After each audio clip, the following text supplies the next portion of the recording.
Welcome to Houston Sports Talk with your host, Robert Land.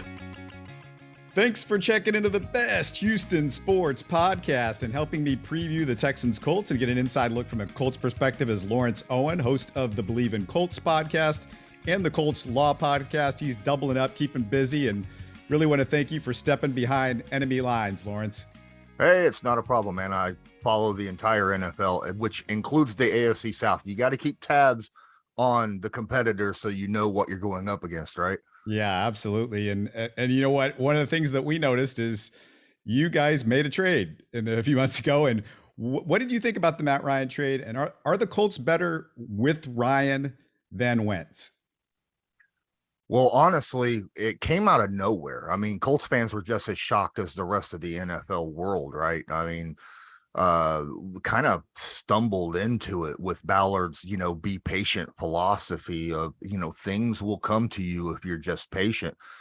Getting rid of Wentz, we had no starter. He had no immediate plan for it. So when the whole Deshaun Watson thing started happening, and then Ryan became a little uneasy sitting in Atlanta, wanted that new start, it just fell into place. I like what Matt Ryan brings. He brings a stability that Carson Wentz did not have last season. I'm not going to bash Carson Wentz. Carson Wentz was, when he was good, he was very good. But the problem was when he was bad, those lows were really, really low. And I think that, like I said, Matt Ryan, he has something that, for a third round pick, I think the stability and the leadership that he brings is well worth that. The Wentz deal, I think everybody would say was a mistake, but would you say Chris Ballard got out of that mess about as good as possible with the Commanders trade? Oh my goodness. How could you not? I mean, we traded a first and a third for him, and we're getting a minimum 2/3, if not a second and a third, if he plays that 70%, snaps on the season.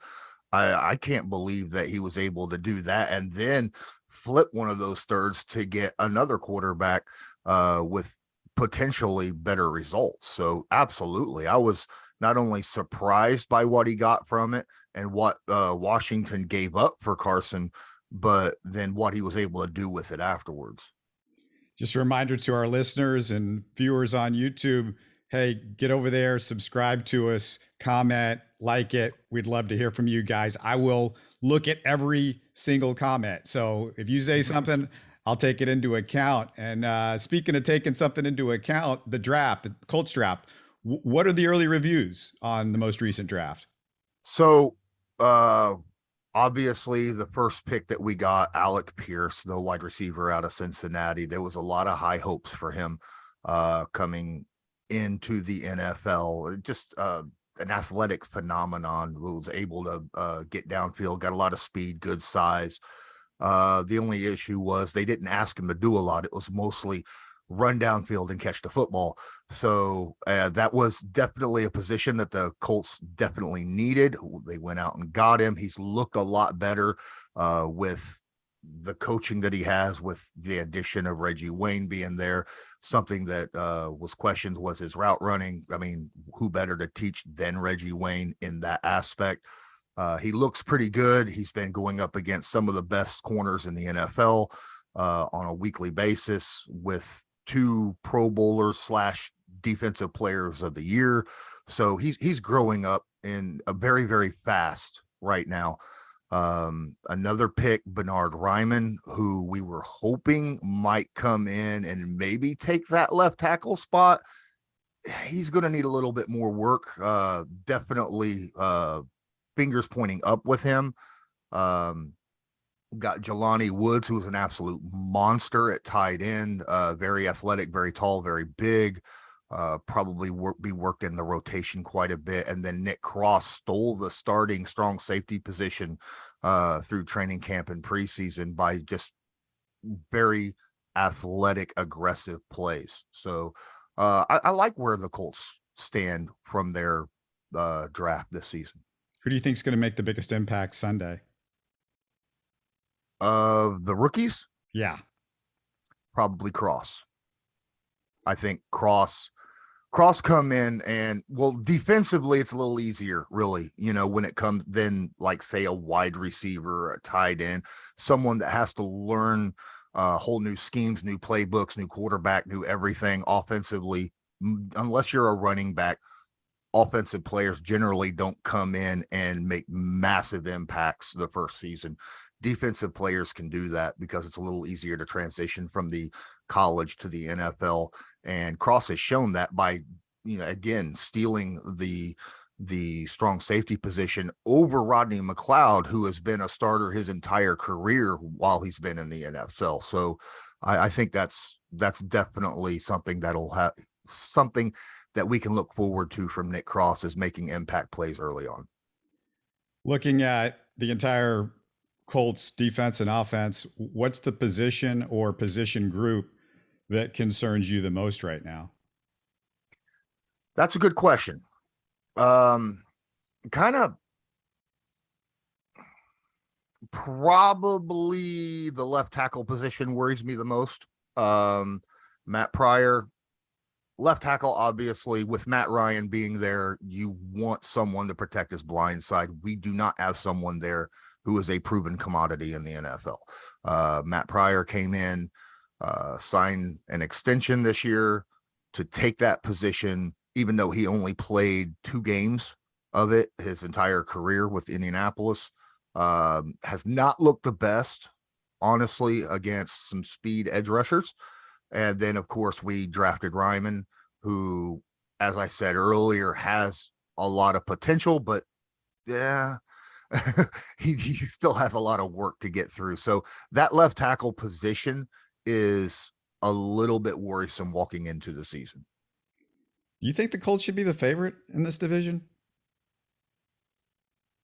Honestly, I have them as the favorite going over the division. I like what Jacksonville has talent-wise. I think that they're got a ton of talent over there, but they haven't been playing as a team. I think that Houston, this is my own personal opinion now, remember, I think Houston has a lot of people who work very well together, but they haven't shown a lot of players who have high impact ability, right? So, and then you've got the Titans, who have some players but lost a lot over the season. We need to know what King Henry's going to look like coming back from his injury, whether or not their replacement for their wide receiver AJ Brown is going to live up to his expectations. What's Woods going to do? He's never really been a number 1 in the NFL. He's always been that number 2 and has had injury issues as well. I have no issues with the Titans defense. I think that coach over there, Mike Vrabel, is very, very good with their defense. And I mean, you've seen how him and his defense manhandled Buffalo last year. I think that, I have a ton of respect for Vrabel and that team, but I just like the potential that the Indianapolis Colts and the talent that they have over here. And I think that they could finally get back to maybe taking the division this season. I'm going to flip the table and let you ask a question if you'd like. What are you most interested in about the Texans from a Colts angle, and anything you'd like to ask me about the Texans? Really? Actually, like I said earlier, I don't know a lot about, the high impact guys that you guys have. I think Mills is a very underrated quarterback. I think he showed a lot of potential last season, but I want to know, is there anyone on the team that you think the rest of the NFL is overlooking that you think has a lot of potential that might be able to break out and just like show people, hey, this guy's for real. He could make the Pro Bowl, maybe all pro, something of that nature? The guy that everybody's sleeping on, I feel, from watching what I've seen of him in preseason, and then he's really taken a step forward, is Nico Collins. And I think that's going to be somebody to watch, because if you start focusing too much on Brandon Cooks, and Brandon Cooks is rock solid, and we haven't even seen Brandon Cooks play in the preseason. So, we haven't seen these two guys play together on the field yet, Nico Collins and Brandon Cooks this year. But Nico, he did a lot of work in the offseason with Davis Mills. And you just see a different guy than we saw his rookie season. And, he missed a season in college at Michigan. And I think that sort of slowed his progress a little bit. But man, he's such a hard worker. We see him out there hour, 2 hours after practice every single day, just working. And that's the guy you got to watch out for. But you talk about high impact players. I don't think it's a secret in the NFL anymore about who might be the highest impact player for the Texans this year. Dameon Pierce is going to be a Pro Bowl running back. If that guy can stay healthy, from what I've seen in just the limited time that he's been on the field and all the reports that you hear about from him at practice, and it's not just he's an incredible runner, but I mean, he's a fearsome blocker. You do not want to come at him on the blitz, or he will stuff you or undercut you. And he's not the biggest guy in the world, but he plays like he thinks he's 300 pounds out there. And we saw him run somebody down after an interception and like moving people out of the way to run somebody down from behind in his first game in the preseason. So Dameon Pierce, if there's somebody that can be the impact and the game changer, it could be him. But I think Nico could have a 1,000-yard season. They don't have John Mechie, the rookie, because of the unfortunate cancer diagnosis. He was going to be somebody that was going to help out the receiving corps. So it's pretty much down to, I think, Davis Mills. His blankies are going to be obviously Brandon Cooks, but also Nico Collins. And Collins being a bigger guy, can catch it in traffic. It's a guy that if you're Davis Mills and I'm desperate, well, where's the big guy? And he's easy to find. So, he's the guy I would look for if I was anybody around the league. And I just think people don't care about the Texans. They're not paying too much of attention. So when somebody like that's going to come out of nowhere, nobody's going to notice that except for Texans fans. Okay. What's the general feeling about the team with the fans in general? I'm just, what their expectations are, what they're hoping for this season. What's those expectations?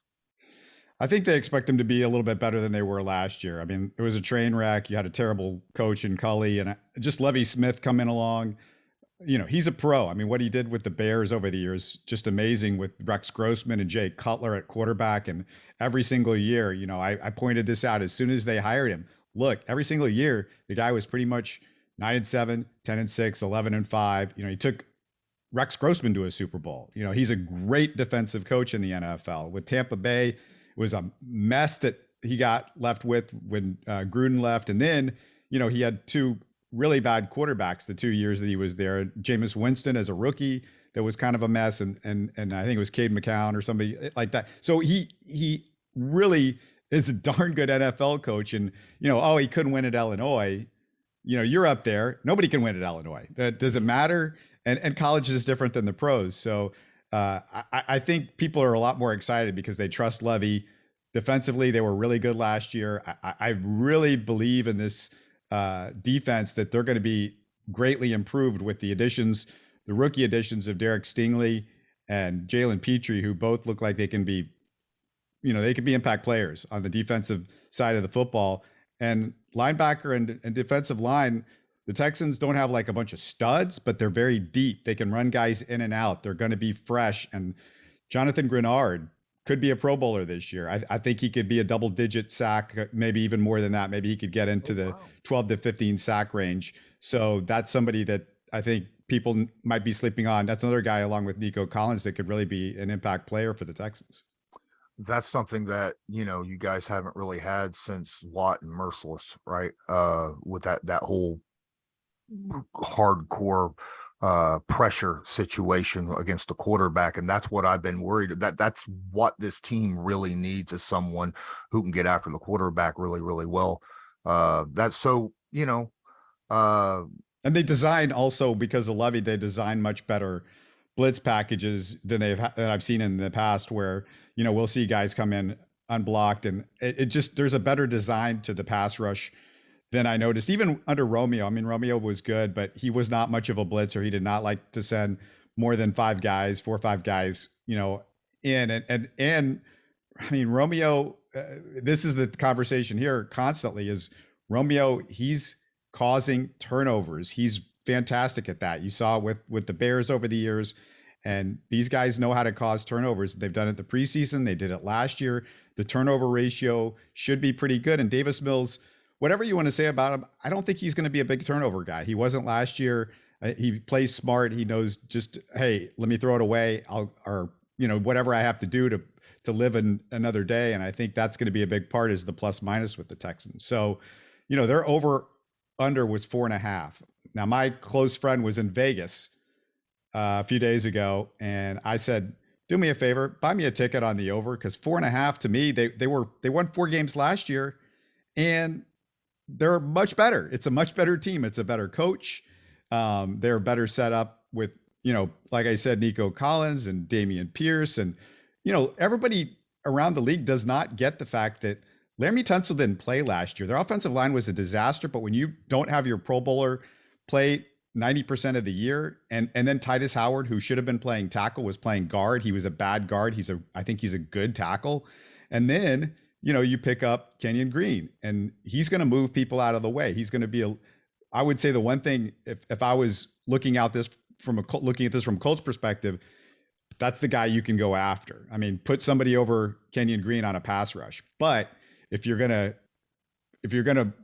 stop him on the run, it's a whole different story, because he moves guys out of the way. He's a people mover, like, you guys have one, with the Colts, and we're hoping to finally have somebody like that here that can move guys out of the way and push them around a little bit. And Kenyon Green's definitely got the size to do that. Are you surprised that the Colts?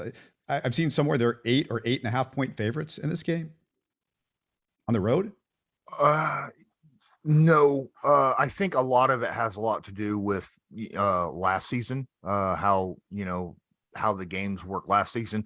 I know that I personally know that from one year to another, teams are not the same, right? But when you go and you look at what happened last year, when it was like, the combined score of 62 to 3 over the 2 games, that kind of gives you a little bit of, I don't know. And I think the Colts are looked at as much improved with a lot of additions, like you talked about with Matt Ryan, Yannick Ngakoue, and Stephon Gilmore, guys like that are on the team now, to go along with these 7 Pro Bowlers that they had last season. It's just kind of, I understand where that line comes from, but this is a divisional game, and on the road for the Colts, this definitely could be a much closer game than what a lot of betting lines are putting out there. Yeah, it just seems like they're going off the narrative of last year, and I'm not saying the Texans are going to go 10-6 or whatever, 10-7, whatever it is with 17 games, but they're going to be improved. I don't think they're going to get blown off the field like they were quite a bit last year. It's going to be different in that way. The one thing that concerns me as we sit here on a Wednesday, I'm convinced that somehow T.Y. Hilton will be in a Colts uniform by Sunday and getting 150 yards and a touchdown. I'm just waiting for it. I'm waiting for the other shoe to drop, because it's like, why would you wait to get rid of him after the Texans game? I don't understand why the Colts got rid of him before the Texans game this year, the start of the season. Well, Ballard and Reich really have a lot of faith in the talent of the Colts wide receivers. They're very, very young. They're wanting to try to move from the old guard to the new, and they're using these young guys, Michael Pittman Jr., hoping Paris Campbell stays healthy, Alec Pierce. We got a couple unknowns that the league doesn't really know about, but we see, in training camp, hey, these guys can make plays, right? So I understand that whenever T.Y. Hilton goes to NRG, he just puts numbers up. It happens. Everybody knows this. But on the aspect of how much would T.Y., cost the Colts for a game, right? I mean, you're going to have to sign him, and that's going to cost money. Yeah, so I'm joking. Yeah, exactly. But hey, how did Marlon, I know that he got released, but how did Marlon Mack look over there during training camp? He didn't look all that good. I don't think he was awful, but one of the things that really bothered me when I was watching him is he was dancing a lot in the backfield, and there were holes there to be had. And Dameon Pierce showed that there were holes to be had when you watched him run. But Mack he seemed very indecisive. And I don't know if that's, he's still not comfortable after, spending so much time out these last couple of years or what it was. But just, I mean, I don't think it was a shock to the guys in the know that he was released, but I was a little shocked about it. I thought, well, he's not bad for a second running back if you're confident in Pearson. They definitely are. They said it.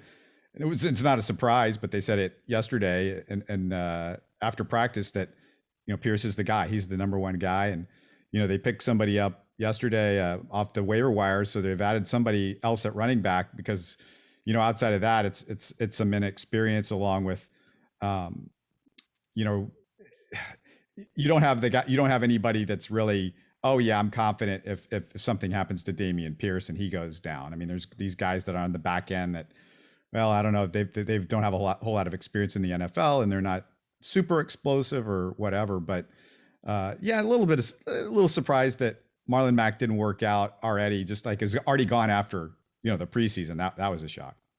Yeah, it's kind of weird because while he was with the Indianapolis Colts, he was a fan favorite. He was a guy who come in right behind Frank Gore, on his tail end of his career. As a rookie, he came in and learned a lot. He knows he's very good at pass blocking when he's held in for that. He catches the ball well out of the backfield. The thing about Marlon was he actually taught guys like Hines and Jonathan Taylor in their younger rookie years. You see it, don't hesitate, hit it. And for you to say that he's hesitating kind of makes me wonder, as you're saying, maybe there is a little bit of worry from that Achilles injury that he had a couple years ago still, and it's making him hesitate, because that'd be the only thing I can think of, because he was teaching guys to not hesitate, to just take your instincts and go. So that's interesting. That's very, very interesting. I don't know. There's not 100% sure what else to ask. There's quite a bit. What are your thoughts on the game upcoming? Who do you think is going to have the biggest impact defensively? For the Texans, if there's a player that I really loved last year and then he got hurt, and I haven't seen a ton of him in the preseason because they've just not been playing him. They're kind of protecting him a little bit. It's Grugier Hill, the linebacker. He was everywhere last year. He was a real bright spot, and I was very impressed. It was somebody that, was somebody Caserio just picked up, and between the previous year and that one, and he's not a draft pick or anything like that. I don't know how high he was considered around the NFL, but just was super impressive last year. When he got hurt, I was just disappointed because I really loved watching him play, and he was making impact plays out there. So look for him to do some things as far as making an impact. But like I said, Jonathan Grenard, I mean, that's the guy to watch for the Texans, because if there is somebody that's going to get to Matt Ryan, I would say he's the favorite to do that. But they've got other guys, and there's not, it's not like, well, it's JJ Watt like it was before, and if JJ doesn't get you, there's nobody else. I mean, Whitney Merciless he had a good year, one good year, but that was it. But there wasn't multiple guys. But with the Texans and the way Levy does things, you're going to see other players that maybe you're not expecting, because there's a sixth guy that's coming at you that is either a safety or a cornerback or whatever. Jalen Petrie could be that guy, because he's got incredible instincts as a safety. And if there is a blitz, I would say he would find maybe an angle or a lane or something like that. The Texans were really good against the run in the preseason, but this is a whole other level with you guys. And I don't know where is Jonathan Taylor in your hierarchy of the running backs in the NFL? Is he the best running back in the NFL? Is he in the number 3, number 2? Where do you have him right now? Well, last year, obviously, last year was unreal with Derrick Henry going down with injury. I mean, he had more yards after contact than anyone else had yards, period. So that was something very interesting. I want to see what Jonathan Taylor does this year before I unanimously crown him number 1. Now I'm gonna probably get chewed on by a lot of Colts fans. I think he has potentially the best running back in the NFL right now, but he needs to do it consistently year after year after year. And something that all the great historical running backs have done. So this is a situation where, yes, he's probably he's top 2 in my opinion, but for him to take that crown and hold on to it, he's going to have to do it again this year. So, right. And Henry going down sort of pass the baton over to him. So you want to see, now maybe Henry's healthy this year. How do they match up? And, we see potential slowdown with Henry. All the carries, all of the mileage on him it's starting to add up. And so that's going to play into it. But I look at the Colts and that offensive line, and I just feel like you could put a lot of running backs behind that group and you're going to do pretty well. So it's hard to judge sometimes running backs, because I remember Emmitt Smith, back in the days of Emmitt Smith, and there was the debate with Emmitt Smith and Barry Sanders. And I said, you put Barry Sanders behind that Cowboys offensive line, and man, he'd probably have 3,000 yards. I mean, I was a Barry Sanders truther, and, Emmitt Smith, I thought he's really good. He's solid. He does what he's supposed to do, but Barry Sanders was on a whole other level. And I'm like, man, Barry's having to avoid guys in the backfield. And that was what the Texans were last year. If you got the ball, you were having to avoid, there were defenders in the backfield a lot of time. You didn't have a chance to find the hole. And one of the things that I think sort of went under the radar, we've talked a little bit about it on our show, is just the fact that this offensive line, it's not just that they've got better guys, but the coaching is better. They brought in George Warhop, who's been around for 25 years. And I looked at his resume, and he's played on, been on many different teams, and he's just had a lot of experience. And the Texans over the last few years, the offensive line coaches under Bill O'Brien, I just thought were a catastrophe. And what's different is these guys haven't seemed lost out there on switches and stunts and those sorts of things. I've seen the offensive line, if they're finding a guy and they're going to go, we're going to eliminate that particular guy in the middle. And their goal is to put sometimes, two offensive linemen on one of the key tackles for the defense. And if that's the case, then, that's going to make things at least to the point where if at least you're blocking somebody. And the Texans, there were times where you had two guys and they were supposed to get two different players, and then they ended up whiffing on both of them. And that was happening way too often last year, and even some prior to that with some of O'Brien's people. But that's a big difference. There are just a lot of little things with the Texans that I'm anxious to see how it plays out against the Colts, because I like playing the Colts the first game because you guys have so much talent. It's a good barometer. We saw what happened between these two teams last year. So I think that's going to be a real, fun part of this. Do the Colts, is there a team that they consider their rival in this division? Is it the Titans? Like who is the Colts' natural rival here? See, it's funny because this is a division that, over the years have kind of flipped and flopped around. There's been a few years where Jacksonville was there. There were years where the Texans were there. And then, of course, the Titans have kind of been there the last couple years. So it's that whole, what's this Sunday's flavor, right? The way I see the AFC South.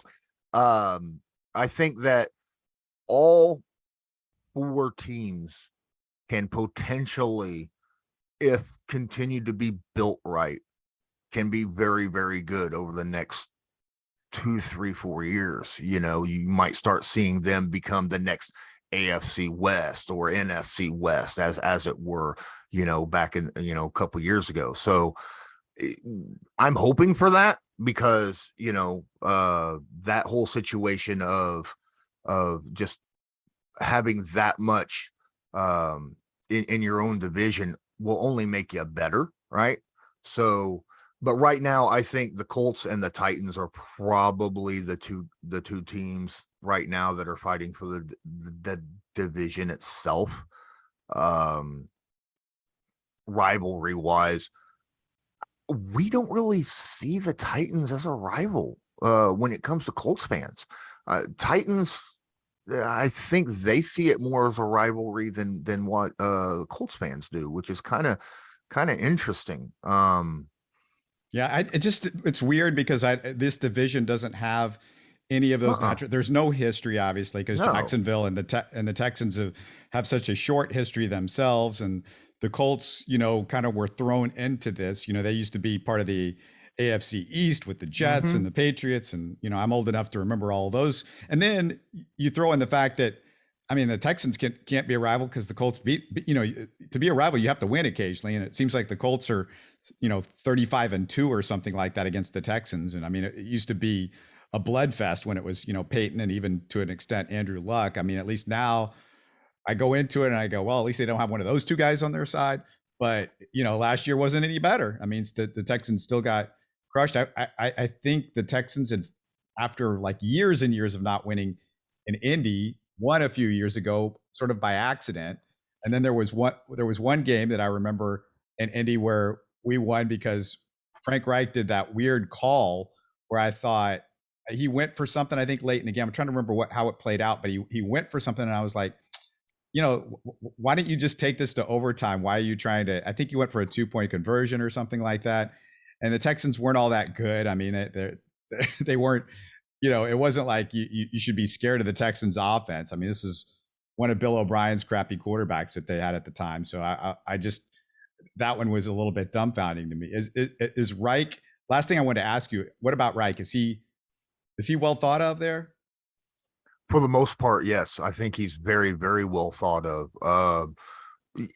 He gets a little bit of push from some fans across the NFL for going for it on fourth down a little too much. But if you look at it, his conversion rate on fourth down is better than any other coach in the NFL, so that's kind of a plus. He knows when to go for it and has the right plays to do it.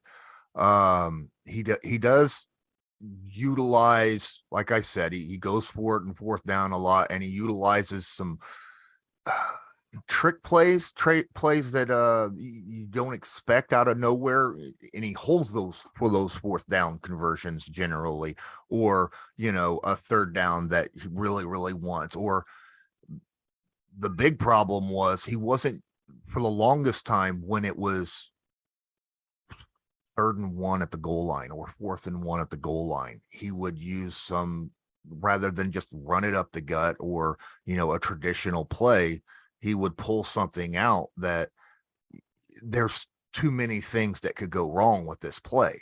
And that's why he's getting a little bit of, pushback as of late. But for the most part, I think Frank Reich is a top 10 coach in the NFL overall, call wise, how he handles a game, how he, directs the game and things like that. Plus, he's a very analytical guy though. Right. He uses a lot of analytics. So, that's kind of a new trend in the NFL, and we'll see how that ends up turning out. Before we go, tell us about your podcast one more time and where fans can connect with you on social media as well. All right. So, first off, thanks so much for having me on. It's been a pleasure. Love talking football, especially when it comes to divisional rivals and the Texans. So thanks again. I'm Lawrence Owen. I am the host of the Bleav in Colts podcast with Gerard Powers, former cornerback for the Indianapolis Colts. And then, of course, I've got my other one, which is Colts Law. You can find both of those anywhere you listen to podcasts. Also, you can find it on my YouTube channel, Lawrence Owen. It's very easy to find. And social media, it's just Colts_Law. That's at Colts_Law, Twitter or IG, either one.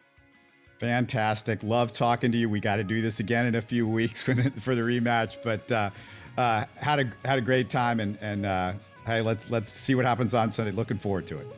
Absolutely. Thank you so much. You're listening to Houston Sports Talk. Hey, you can support the show by subscribing on YouTube and commenting on the videos. Listen to Houston Sports Talk on Spotify, Apple, Stitcher, and Google. Don't forget to tell a friend and share our show on social media. Spread the word, everybody. Thanks for listening.